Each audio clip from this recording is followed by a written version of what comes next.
إن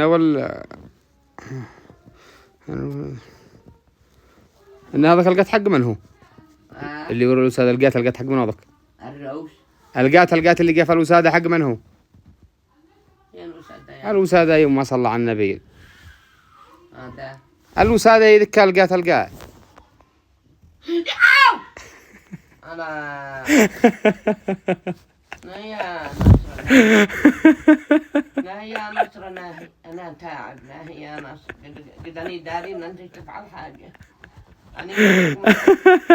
خلاص يوم ما ادعي لي خلاص أنا آسف ادعي لي إن الله يوفقني. الله يوفقك على فجعة أمك. ادعي لي يوم أنا بضحكم. أي الله يوفقك. مش دعوة من قلب. يرزقك ويسعدك عن فجعك أمك هذا الكلام. يوم ما قصش إن هذا يفجع. بلاش بحوري. قصش. بلاش بحوري. انت قلع عند أمك وعين وش تقول؟ يا حرام. يعني فجعة.